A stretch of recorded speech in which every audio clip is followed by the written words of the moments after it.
Logical Oxymorons. I'm your host, Joel Bouchard, a doctoral student in psychology, and with me today is Mr. Norman Gayford, a professor of English and philosophy. There's a strange dichotomy that exists in the minds of many people when it comes to violent conflict. Most people would agree that it is always an ugly and unfortunate thing that should be avoided at all costs. Yet, if we look at the world, we see violence everywhere. Beyond this truth, there lies another. In our entertainment, violence occupies the primary position. So why don't our ideals and our reality align? How can we simultaneously glorify and abhor something? Today, we're talking about war. All right, so it's good to have you back. If the listeners have been paying attention, we've had a couple guests. I'll probably release a short show in whenever it comes out, but I was a guest on another podcast, the Scuttlebutt podcast, as well as a short series of podcasts with Ramon Mazinga that I'll create an episode for and have the links to those in the show notes once they're available. But for now, we're back in the studio. I'm excited. I'm excited that you've been doing all of these related and new territory kinds of podcasts, and so it's good to be back.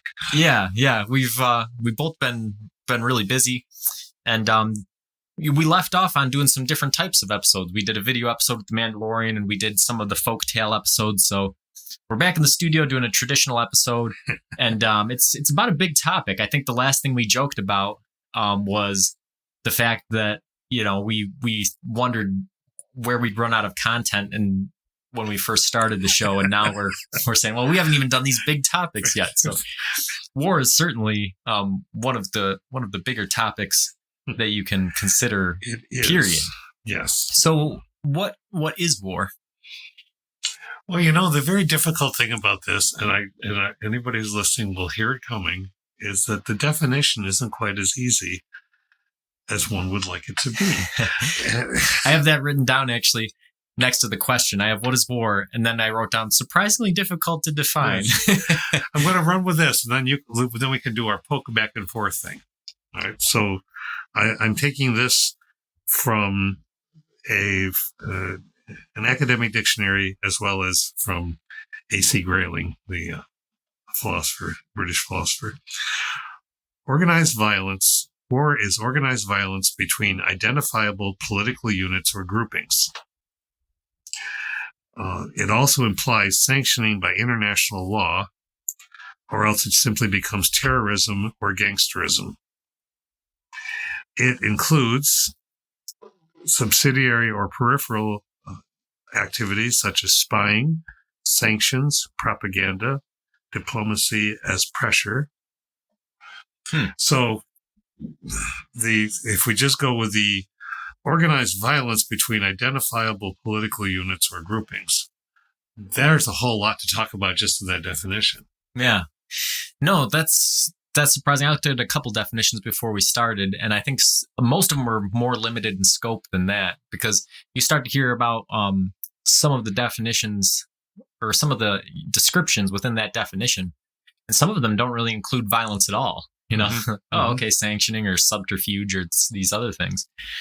So, it's definitely a difficult thing to describe. It's like one of those things where it's hard to describe, but you know it when you see it. But yeah, right. But can I ask you this? Because of your, you have so much in your background, but of course you've made it clear before that you are a veteran. So my curiosity, and I never have asked you this directly, was the concept war ever defined in your training?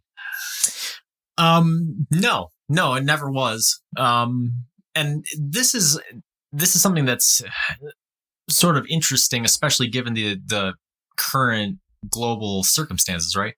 And something I found interesting doing the research for the show is one thing they said was sort of the defining characteristic of war post World War II is the lack of war between major superpowers, right? If you look at it, after World War II, there hasn't been a lot of major wars.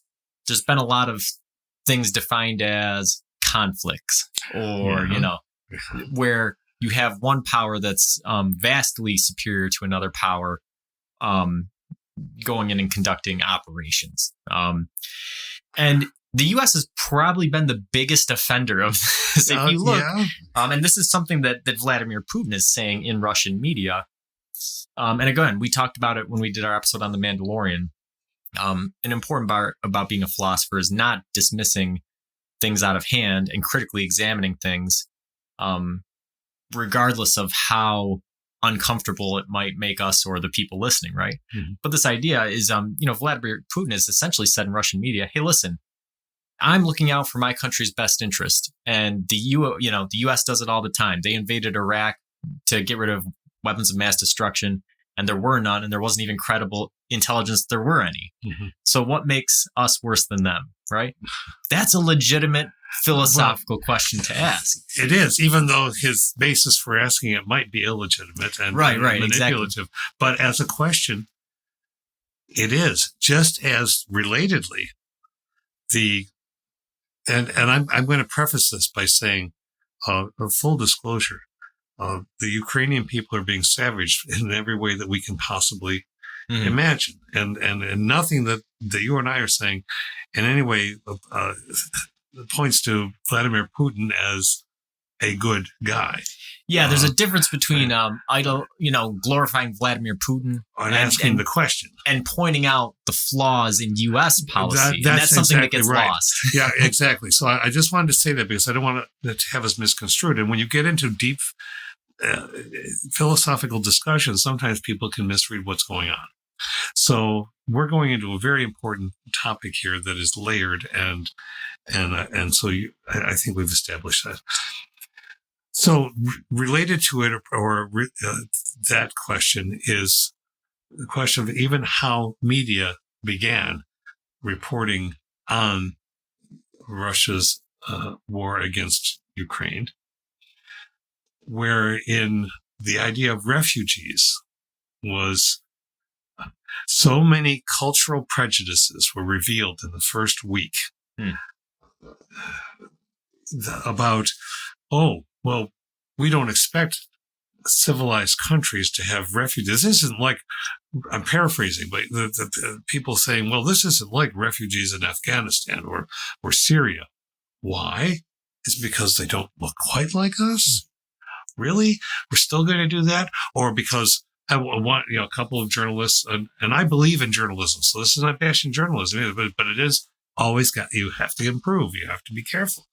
And to refer to Ukraine as, well, we don't expect refugees from a civilized country, which implies way too much ugliness about other cultures that are not ours. Right. And it bears, even though I don't think the journalist intended, and there have been many folks, not just journalists, who've talked this way, it bears the scrutiny of our prejudices. Which is an important stepping stone for talking about war and the motivations for war and some of these things that we'll get into in a bit. But yeah, war, I mean, trying to define it, right? Like we were just saying, finding the definition is difficult, but you kind of know it when you see it. And again, just to clarify, we're in no way condoning anything that's happening in Russia. Russia is even going beyond of what some people might consider war into other areas that it's just inhumane. I have the greatest respect for the people who are protesting in Russia and being removed. Kids, women, elderly, men, everyone, or the journalist who came on and in the background was abhorring the war and was taken out for a while. And so because there's interesting things happening, and this is its own discussion, but how things operate in a totalitarian regime. Putin has outlawed the use of the word war in referring to what's happening. Much like DeSantis outlawing the use of the word gay in school, right? You cannot outlaw the use of a word. Not in the 21st century. Right. Not when people can go around you every which way and should. So it brings all that stuff in. But yeah, you can't outlaw war. You can try to outlaw war, Look at what we're putting lots of things on the table, and it's your job to sort it out. But the Pope this week, Pope Francis, following through on a long set of steps one can discern in Catholic interpretation of catechism and the encyclicals, the letters explaining positions, this week said that the idea of just war is obsolete. That there is no just war anymore. Now, that's a pretty bold statement. Yeah. And there's been lots of interpretation of it. But just the idea that we have arrived where we can seriously start to think, maybe we need to get over this. Well, that's an interesting statement, right? Because if he's saying there's no just war, it raises some questions that might help us define war, right? So if he says there's no just war, it makes us ask, well, does a war require two parties, right? And this will help us with the Russian conflict too, right? If the Russians are slaughtering a bunch of civilians, is that a war? Or if in the case of the Pope's usage, right? Yeah. If Russia starts killing Ukrainians and they engage in warfare against the Russians, is that them participating in war? And would the Pope consider that not justified? And this is where all the interpretations have been going. And I don't know if you want to do we keep on with this part of the discussion? Yeah, we can keep going this way. Because I think this is very interesting, because the catechism of the Catholic Church is based on 3 or 4 principles that St. Augustine established long ago, hundreds and hundreds of years ago. But it's still the basis for war. And so while wars are always unjust, in his view, it doesn't necessarily mean defensive positions. So when Augustine was talking, I'm just trying to bring up some notes I put together here. First, there are 2 things. There's war, jus ad bellum and jus in bello, both of which mean justice before the war, and then justice during the war and the conduct of war. So those are 2 separate things. And the conditions for just war, according to Augustine, the damage inflicted by the aggressor on the nation or the community or the group of nations has to be lasting, grave, and certain. Lasting, grave, uncertain. These are lovely words, but as with all words, as we've talked about since we started this thing, there's much room for interpretation. Yeah, you could say the loss of a single human life could fill those terms. Right, because it's lasting in the lives of the people around that person. It's grave and it is certain. All other means of putting an end to the conflict must have been shown to be impractical or effective.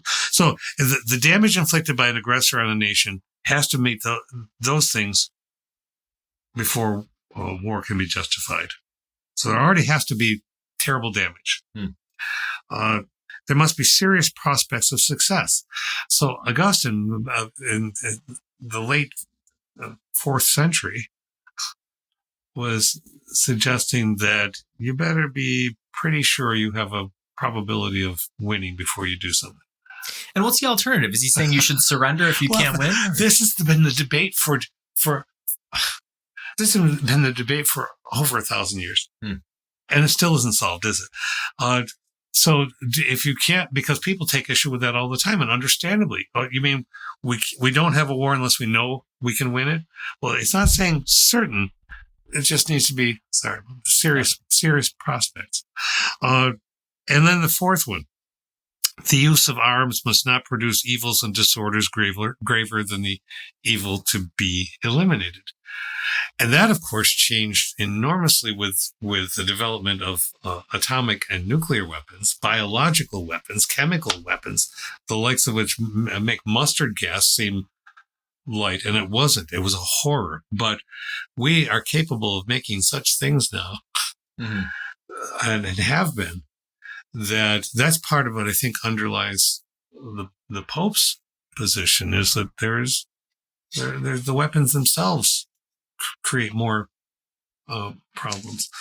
Yeah, and I mean, obviously, the one that hangs heavy in the air there is nuclear weapons, right? Yeah, so, I mean, by that definition, the U.S. nuking of Japan would have not been justified, right? Because there was a greater evil in the use of the weapons than there was in... And there were lots of people who thought so. Right. Interestingly, Einstein, in the 20th century, Einstein wrote to Freud. Just to say that sounds marvelous, doesn't right. it? Hey, and said,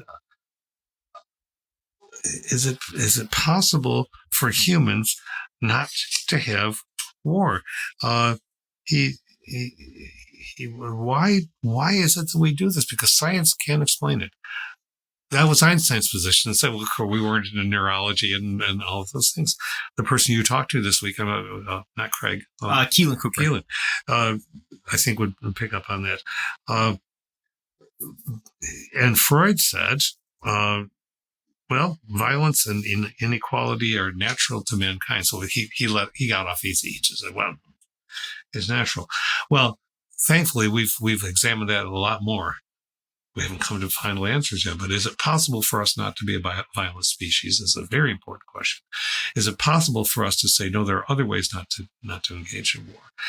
And also Francis, the interpreters of Francis are saying, no, if you're defending yourself against violence, then you can engage in acts which assure that defense.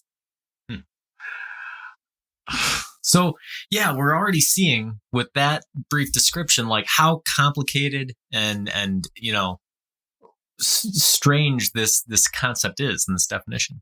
Yeah. So do you think war is necessarily a collective activity, right? You think of these people where, if somebody has a personal vendetta with somebody, they'll say, this is war. Yeah, right? yeah. Or something like that. Do you think that war has to be, at what point does some kind of conflict become a war? Well, that's a marvelous question. And I think that for reasons of trying to not have it become this amoeba-like thing, I go with the definition, something akin to what I read to you at the beginning, because war gets so used as a metaphor that it becomes about as tepid as a word as tragedy, because when everything's a tragedy, then really nothing is. And people always talk about tragic this and tragic. No, tragedy requires certain components. But if I say that and people say, no, the tragic loss of my loved one, well, if I say it wasn't a tragic loss, I'm not diminishing that it wasn't a loss and horrible and awful, but not necessarily tragic by the definitions of what tragic means. Well, war, like the war on terror, that was an outmoded concept before it started. It doesn't fit any of what Augustine was talking about.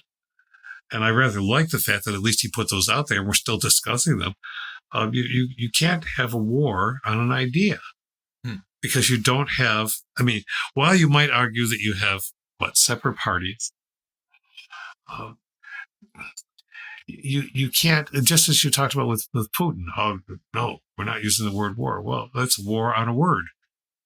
No, we won't say gay, and therefore it doesn't exist. That's a war on a word. It's impossible. You can I'm not making light of this, but still, I can't help but think of Princess Leia and Darth Vader together in one of the first scene.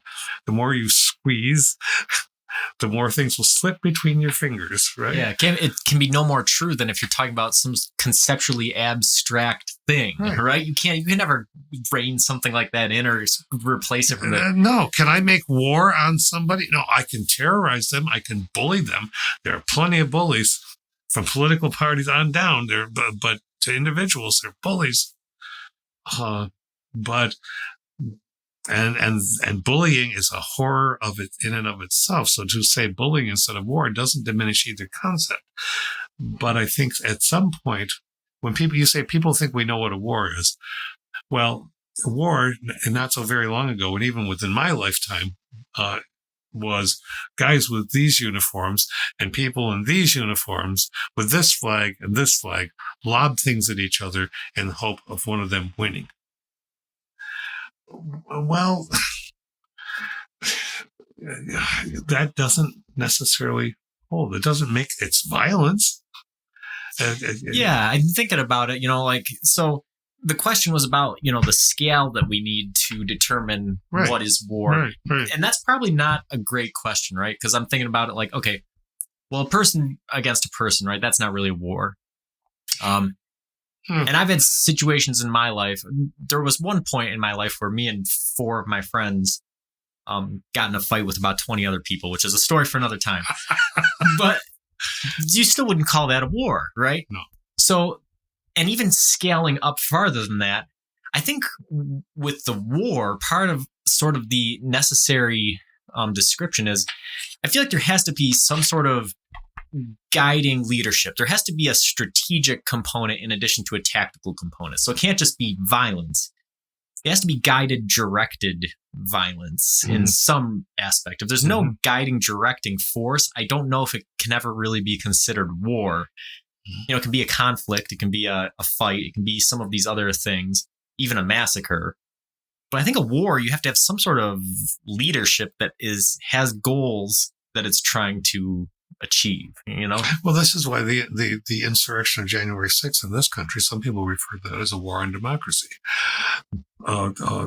Well, and if you start working with that definition, and which is fluid and which allows no definition, probably by definition, is absolute, because there's an interpretive function in there somewhere. So yeah, 3 people up against 7 people doing something. Well, if 3 people are of one group and the 7 people are of another group, and they've organized where they're going to fight and how they're going to fight, the rules by which they fight, and made clear the things that they're trying to gain, technically that might be a war. But that's not really generally how such things go. If you're talking about coming out of a bar or something and people that, I don't like your face. Well, I don't like your face either. And that's not a war. Right. Yeah. Yeah.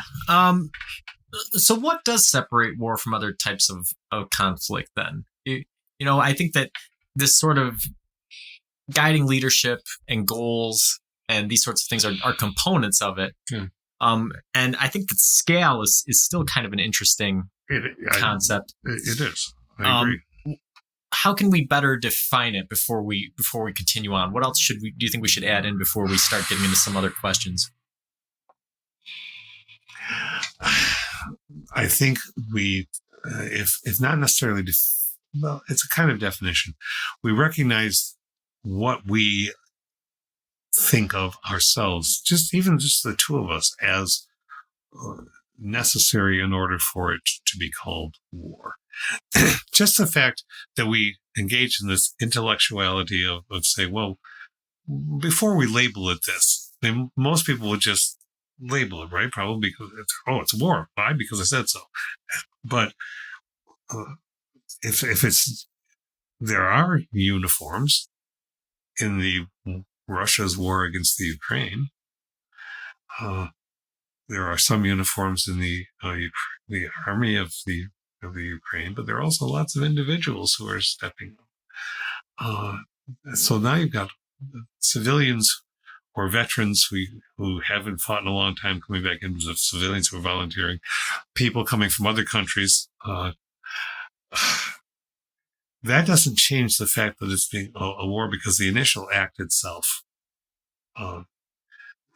and the definition of the explanation of why the war began, and in the case of Putin, as we understand it, it was making baseless. All the evidence shows baseless statements about one part of Ukraine. So he says, I'm going in to stop the neo-Nazis. Well, that sounds good, but no. I'm going in to stop a genocide.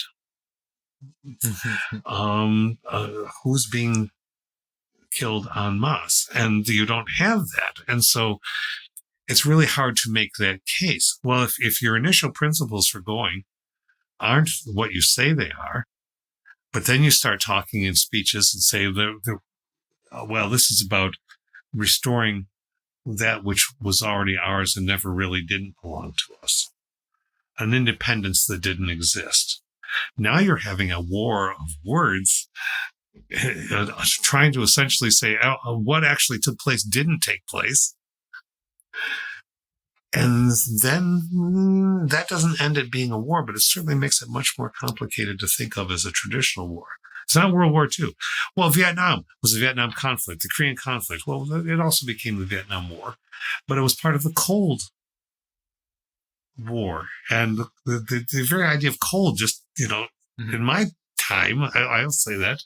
So the Cold War is about powers that don't fight directly, but use smaller groups in between them in order to try to achieve some goals.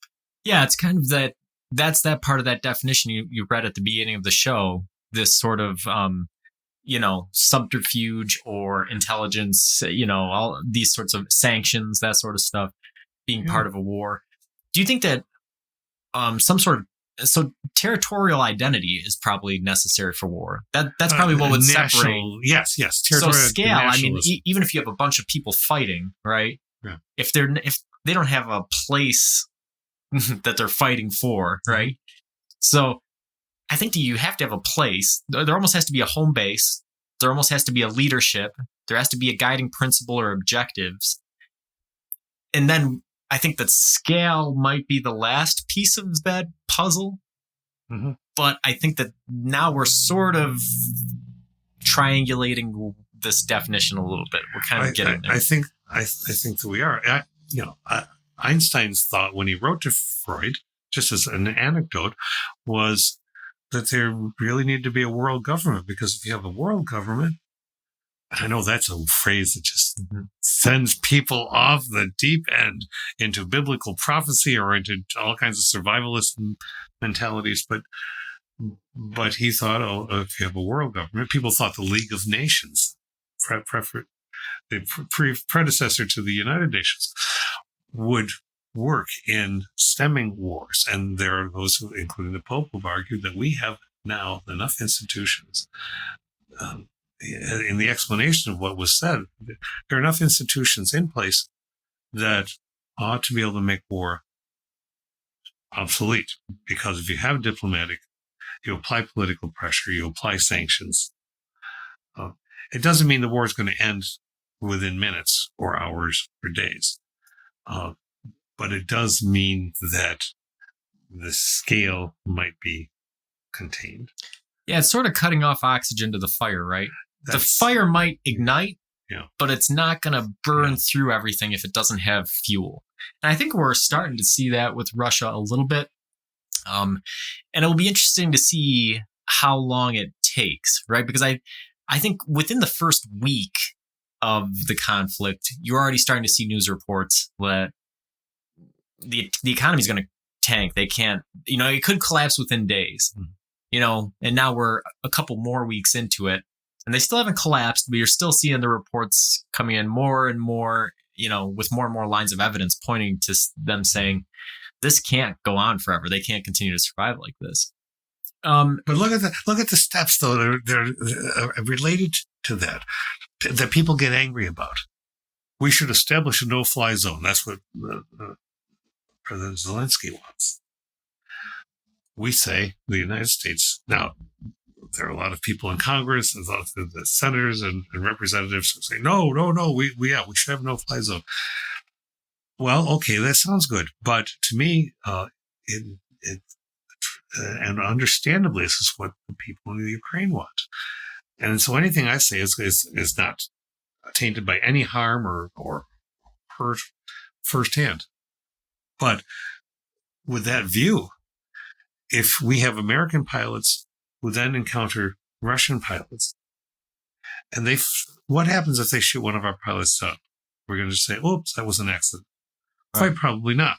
Which means then we are engaged in a war with Russia, the very thing that was a nightmare for people from the moment hydrogen bombs and atomic bombs were made. For the very reason the Cold War was happening, so that the war, it would be contained in some ugly, awful ways. But that offers the possibility of firsthand, okay, let's just lob our weapons at each other and see what happens. And that's not going to help the people of Ukraine.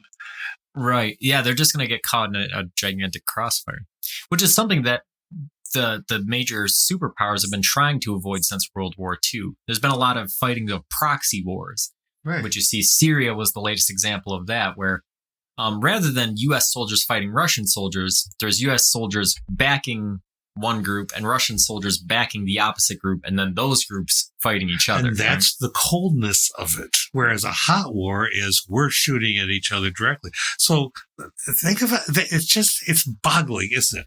Let's see. How do we ship in top of the line jets from Poland into Ukraine so Ukrainian pilots can fly those jets against the Russians? American-made jets. But it's not us fighting the Russians because it's just our weapons. Good gravy. Yes, all of the intent is there. All the intent is there, right? We are essentially want to fight a war with Russia, but we don't want to do it ourselves because that opens new doors, new possibilities into it. Yeah. So we're still kind of talking about that. What separates war from conflict, right? So a Cold War, the absence of violence can. Well, it's not the absence of violence. It's the absence of direct confrontation. Right. Do you think that there can be a war in the absence of violence? So let's see. If we think about the original Cold War, there were still proxies being fought and stuff. No, there was a lot of death. Right. Spies. Smaller countries. So let's see. If you have a territory and you have some guiding leadership, and where do you and you have some sort of antithetical position to another country. How much violence does there have to be before it's a war, right? And how many rules? That Yeah. is how much violence and what are the rules? If there are no rules, then technically it falls out of the purview of war. Then it's terrorism. Or any other range of words. Look it up in the thesaurus, you'll find plenty. War implies rules. Geneva Convention, the Hague Convention. This is who we can legitimately attack, and this is who we can't legitimately attack. Yeah. And so for me, I think that's probably the most fundamental part of it. I think that is a good piece of the puzzle. Territory, leadership, goals, rules. Yeah. I mean, I think that we've gotten through that essence part of it pretty good. So let's ask a formative question, and this harkens back directly to Freud. The psychoanalysts and some of the other psychologists of the time, they had sort of two schools of thought regarding why does war develop or where does war come from. You want to talk about them a little bit, or? Yeah. Well, that's because it requires introspection ourselves. If we think of all of the things that we have done as a nation to achieve goals, a lot of it is very bloody and very hard to accept. This is what scares people who want to nobody should be made uncomfortable thinking about their history. You don't think about history without it being uncomfortable. You can't. The very nature of humanity is you can't. So what do? We want this stuff that you have, or territoriality. We want what's under the ground in what you have, or we want to have more control in how the resources are used. Or we don't like the fact that you believe this and we find it counter to what our own beliefs are, and therefore we need to smash you. It's sociological. It's obviously political. It's psychological. It's economic. And do I think that we have never done things like that? Well, of course we have. We want your land, therefore we'll force a march and kill on just huge numbers of indigenous people. Why? Because we want that land. You have to go over here. We want to work our land, so we're going to go over and we're going to go to another country and we're going to take the people that we need to be our labor. Why? Because we can. Was that a war against the people of the African continent? Slavery? Let's see. I mean, okay, so there was 2 territories. There was guided, directed leadership. There was a structure, and there was violence, right? There was violence. So those. But the missing key, I think, and there'd be people who disagree with this, I think there's also a suggestion of an implied, if not balance of power, something close to it. Yeah, and that's something we talked about at the very beginning, right? Was like, what separates a war from a massacre from terrorism, right? And I think that is part of it too. There has to be some sort of a back and forth, right? If it's one side just taking something, that's not war. Right? Slavery was the ugliest possible, violent, psychologically, physically possible economic activity that there could have been.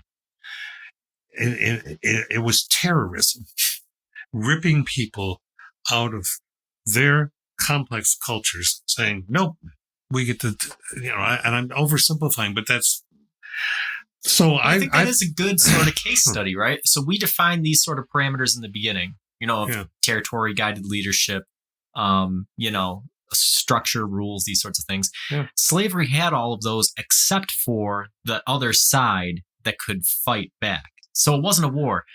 But then when the Civil War happened, when there was a military force that could fight back, there was a war, right? Mm-hmm. So I think that sort of is kind of a, something that validates and some it was of the a war over economic activity. There are people who like to pretend that the Civil War had nothing to do with slavery. Rationally, it's very hard to talk to people who are irrational. And of course, it was about slavery, the economic system, the viability of the South, and so on. It was about propertarian, treating people as property, not as human. We know all of that. We know that 2/3, treating somebody as 1/3 or 2/3 a human being, and all that crap. So it was economic, it was sociological, it was political. It had armies that were discernible with uniforms that were different. So yes, it became a war. Yeah, so I think that what we just covered is kind of one of the accepted schools of how warfare developed, which is kind of like an evolutionary viewpoint, right? If you look at chimpanzees or other primates, you see they engage in warlike activities. They have groups with territories. They have, these sorts of things, and they fight. And so a natural sort of conclusion to draw from that is that, okay, well, then humans over the course of time merely have this instinct, right? It's instinctual. It's sort of built into us to claim a territory, to fight for resources, to do this sort of thing.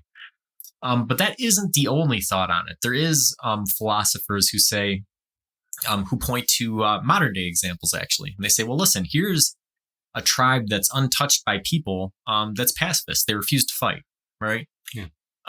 So if these people who have been uninfluenced by technology or outside social norms and stuff refuse to fight, well, then that sort of points to an enculturation or an indoctrination of an acceptance of violence through the course of somebody's life, being sort of born into a society or a culture that accepts and encourages this sort of behavior.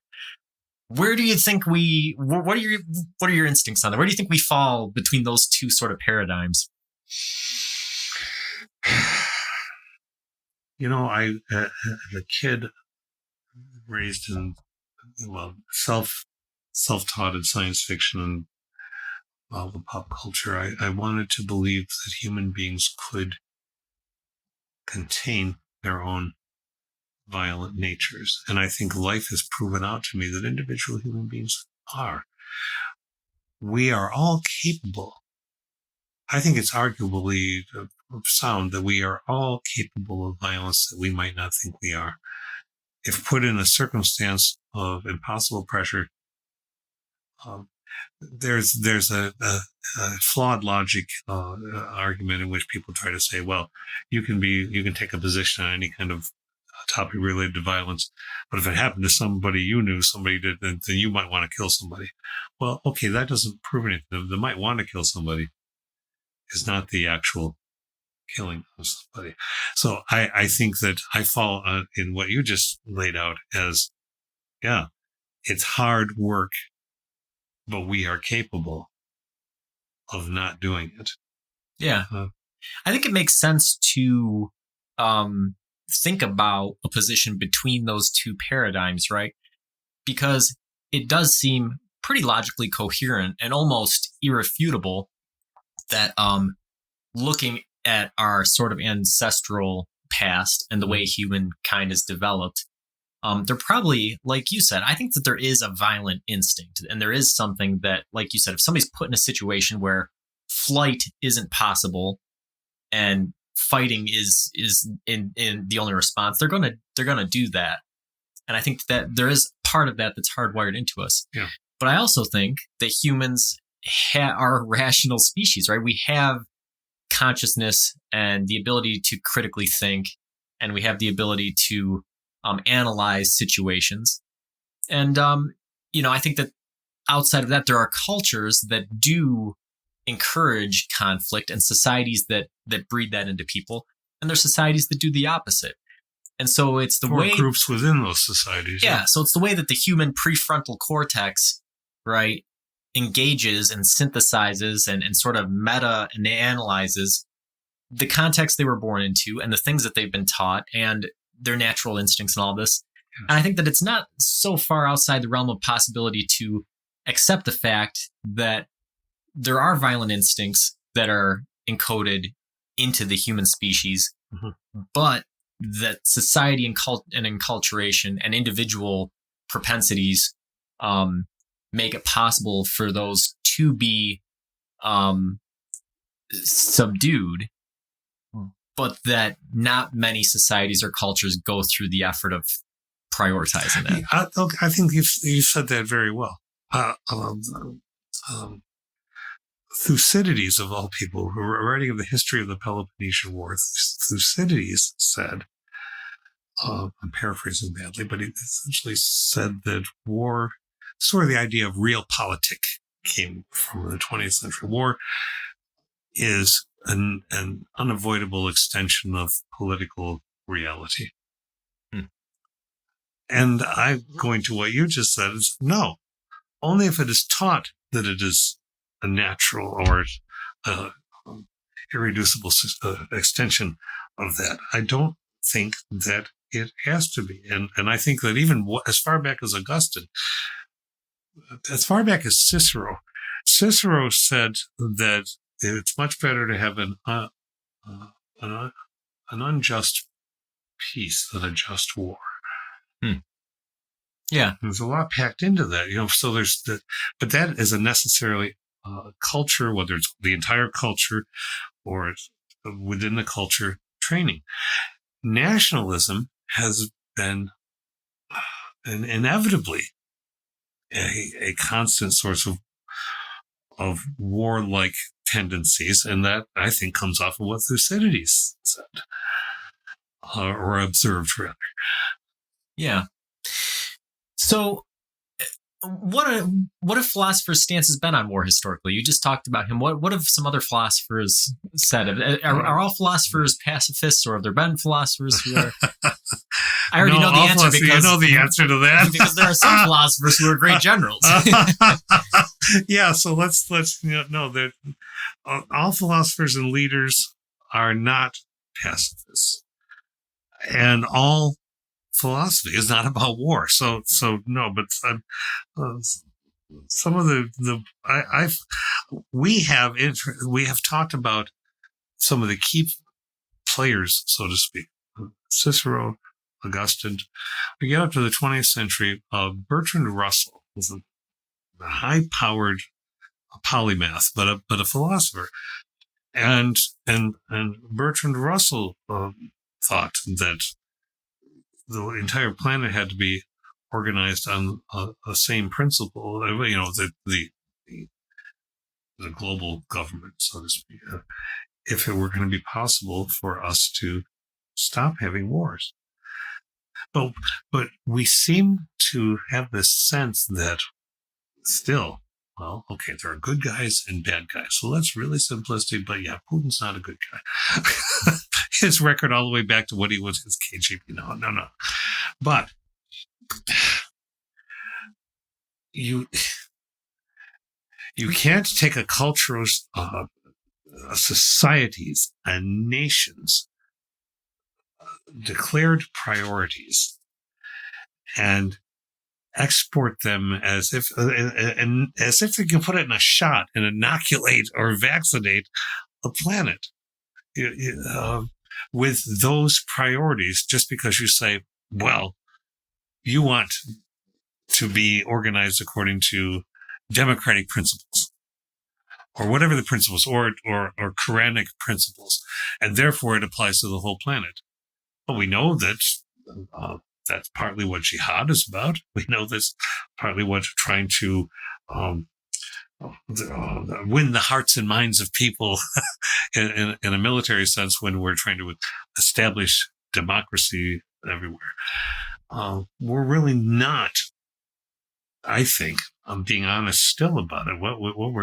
The organizing principle is trade and capitalism. The organizing principle is, and not everybody accepts capitalism.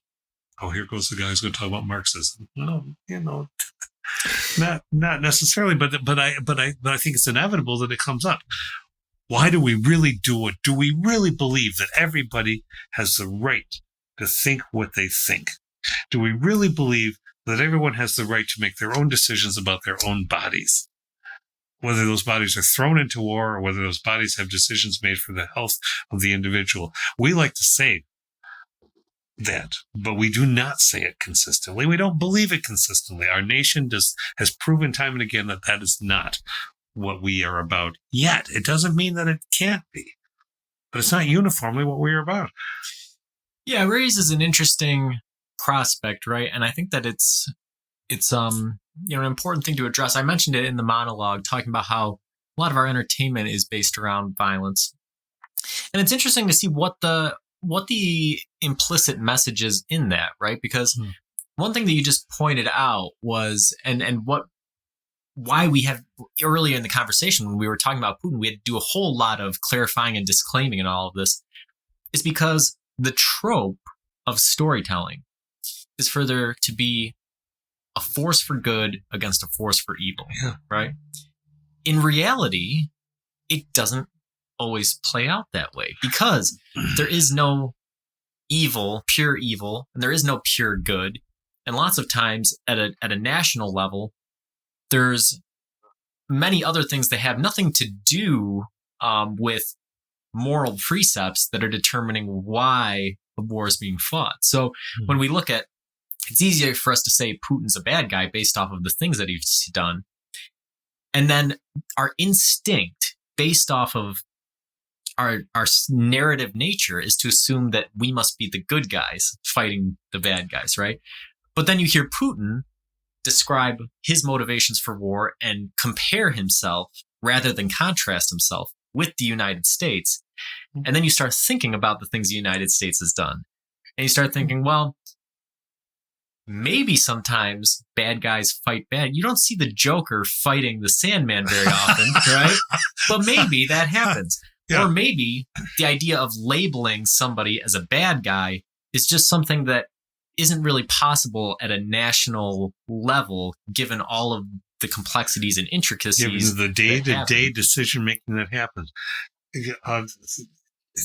we know it's on record. It was said a couple of weeks ago by the former president, Trump, that Putin was a genius, that this is a genius strategy, and that when he's reelected, he would like to use this on the southern border.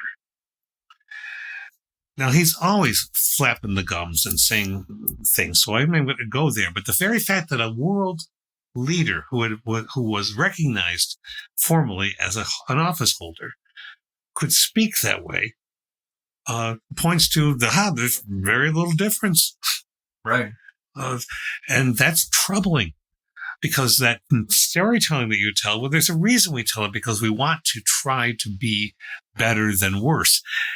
It's not, and so we start with the idea of the good guys and bad guys. That's just rudimentary ethics to try to establish positions so that we can constantly.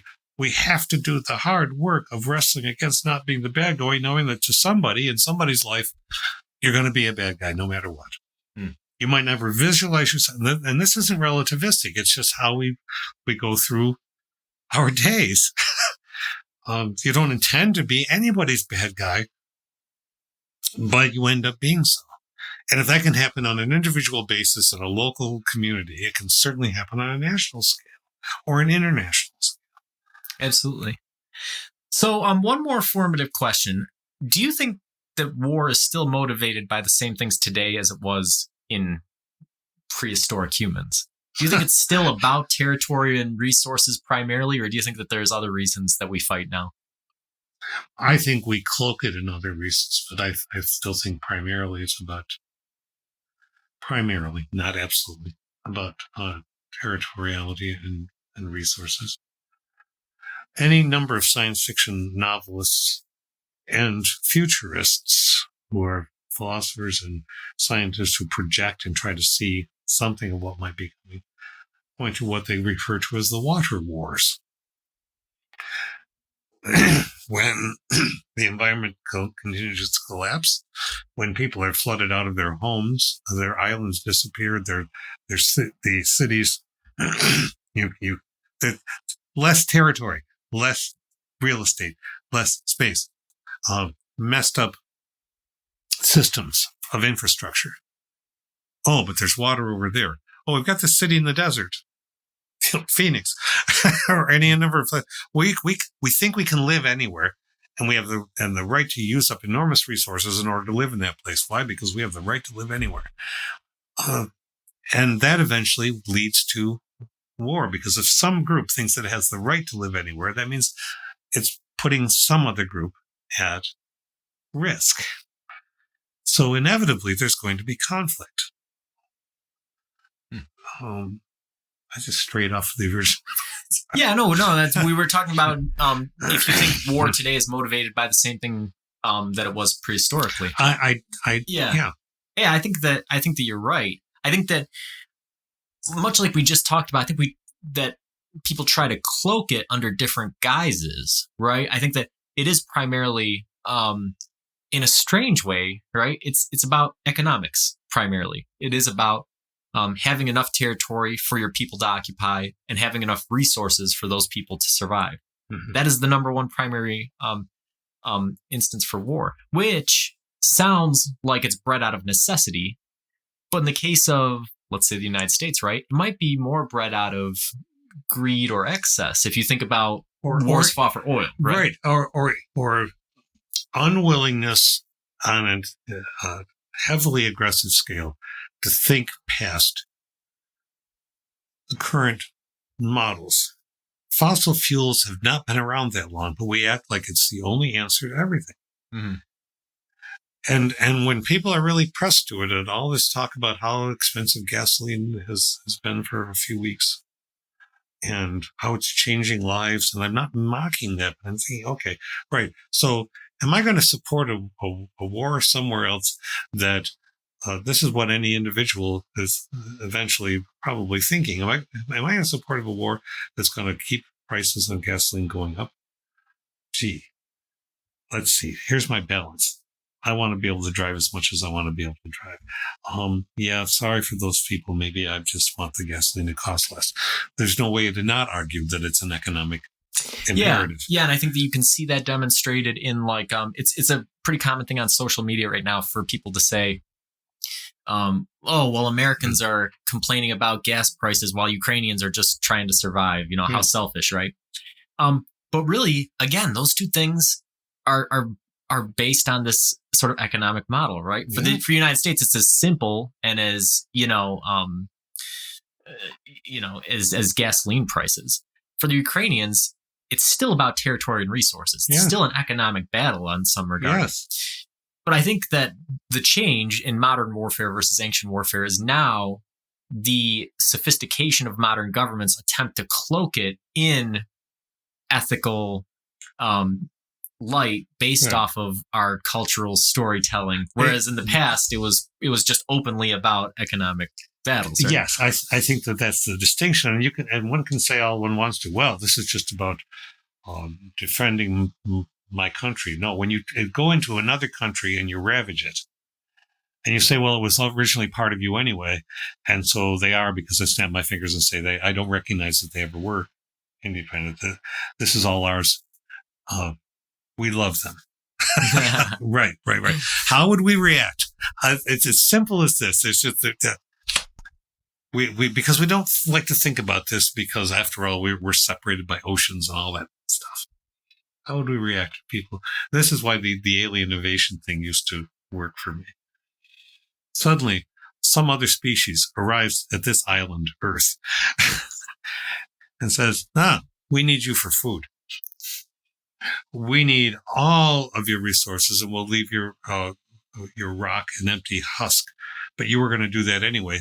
So we're just doing it faster. And we need this more because we're looking out for our needs.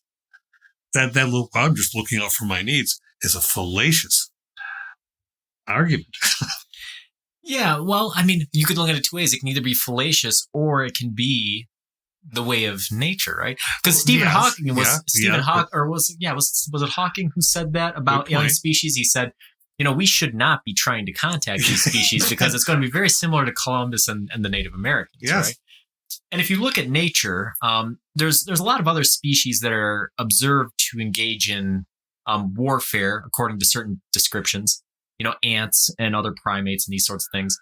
And usually it is, I want to eat you. And I'm willing to sacrifice some members of my species to make sure that our whole tribe and our whole colony can eat, right? Yeah. So,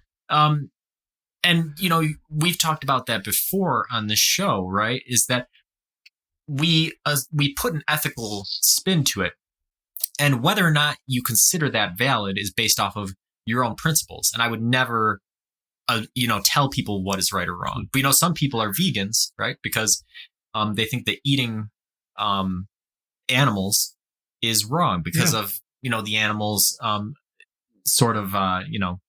their capacities, right? But that person still kills plants to eat them, right? So the way of nature is to kill things and eat them. You can't survive any other way. Unless you belong to the Jains. Right. Jains, who feel that way about plants too, who survive on the very just minimal. They're fascinating. But it's a group of humans who've managed to do that. Mm-hmm. Thus, it's another model. No, I don't want that model. Okay, fine. I understand why you don't want that. But it's there. We are capable. We have demonstrated that we have that capacity. Yeah. So it raises all kinds of interesting questions about the human condition when you talk about war. Let's wrap up just addressing the question head on that we've sort of been talking about indirectly over the past few minutes, which is, what does it say about us that war occupies so much of our storytelling? If we think about, how modern warfare, right, is sort of, we got rid of the overt reasons for war, and they're kind of cloaked in this, these ethical, tropes that are probably based on, our storytelling and our cultural. What do you think that says about us? And again, this is from a primarily American point of view, right? There's going to be other cultures and other societies that say, well, violence doesn't, inhabit our storytelling primarily. But throughout time, from a Western viewpoint, it is something that is it's really hard to. I think it's when we look at stories from across cultures. I've done a fair reading. I'm not master at it, but there's violence in almost every culture stories. We'll leave it at that. What does it say about us? Conflict, as Aristotle knew when he was establishing the idea of what's acceptable, the rules for theater. Without conflict, we don't have a story. It doesn't have to be physical conflict. It can be internal conflict. I want this, but am I right to want this? There's a conflict. I come to a place on the road. Which way should I go? Oh, a scarecrow tells me. Oh, now I've got a friend. But what happened if I went to that other direction? There's a conflict. So I think the human nature part is that we inevitably, because we breathe, we create conflict. Does that mean it has to be violent and brutal and so on? Not necessarily, but sometimes little conflicts often lead to that.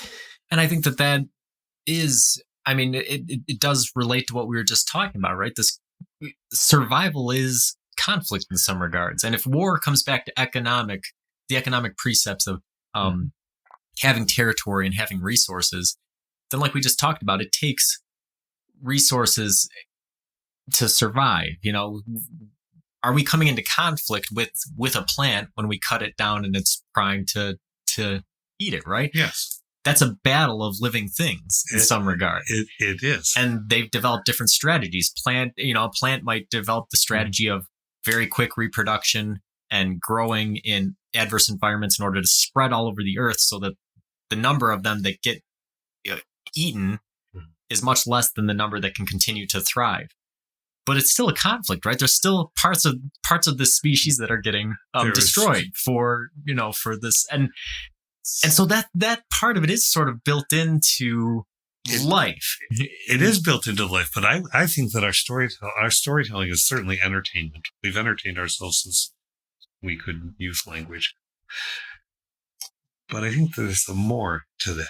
And if we tell stories about conflict, I think we are inviting ourselves. We don't always take the invitation, but we are inviting ourselves to consider why that conflict happened. It breeds the very questions we're asking. Is that conflict necessary? Why did Sauron do what he did in The Lord of the Rings? And so why did Gandalf stand and do this? And it makes for a grand story. And yes, the forces of the West won. But we know that everybody that we've encountered in those stories in the West is not what we would call an upstanding and good person. So the reason that story lingers is that it wasn't as simplistic as everybody who's fighting on one side is good and everybody who's fighting on the other side is bad. Those stories don't last. Those are ephemeral. I think the stories that last are the ones where the protagonists are eventually, because of other people prodding them, seriously question themselves. That's why, Batman spoiler, it's not really one, but when we come to the idea of vengeance is just not something enough to sustain a story. There's got to be something more meaningful for what has been taking place. So I'm going to go back to your other question as we get to the end of this, but to say that, primarily it's territorial and resources, but it's also ideological. We want people to believe what we believe. And if we have to batter them into it, legislate them into it, somehow we think we need to do this. Yeah. And that's interesting. That's sort of again, we never answer anything in the show. We just ask different questions. So why not end the show by opening up another question, right? But that's an interesting part of warfare, right? So far we've talked about it and approached it as sort of these nationalistic interests that have the goal of either subsuming a different part or defending their part. But you look at there are instances throughout history of places that have taken over other parts and offered some citizenship, or have attempted to sort of synergize cultures, or, and that adds a different motivation to war as well, right? So, what we've discovered over the course of this conversation is that it's an immensely complex thing. And, on its face value, it seems like it's a simplistic thing, right? Well, we know it when we see it. It's pretty obvious, right? And then we've just continued to talk about it and explore it. And it's really led us into some of the deepest parts of philosophy and the deepest parts of human history and the deepest parts of the human mind and how we operate. I'll end my part of this with you with something from somebody who's not generally considered a philosopher, Dwight Eisenhower. Okay. Eisenhower, who was a general and who was a president, said every gun that is made, every warship that launched, it's not even saying the war is happening. Every gun that is made, every warship launched, every rocket fired, signifies in the final sense a theft from those who hunger and are not fed, those who are cold and are not clothed. Well, this was the man who was the building of the military-industrial complex. That term is ascribed to him and his administration and the things that, and yet he was still thinking about this. The very fact of we take resources to make a gun means we've taken something away from somebody else. Now that's pretty forward thinking, even if it doesn't live itself out in the actions of the man. Yeah, and it's very powerful thinking for anybody who's interested in politics and specifically budgets today, right? If you look at if you're interested, look at the military or the government budget and how much of that is non-discretionary defense spending. And that's a very important term. Yes. It's enormous. And when you compare it or contrast it to other ventures of the government, like education or infrastructure or these other things that we consider very important and structural pillars of society, and you contrast this spending, it really brings into stark relief where the priorities of a nation lie, And this has opened a lot of avenues for us to have discussions in the future about other things that relate to it. So it's been great. But until next time, keep pondering.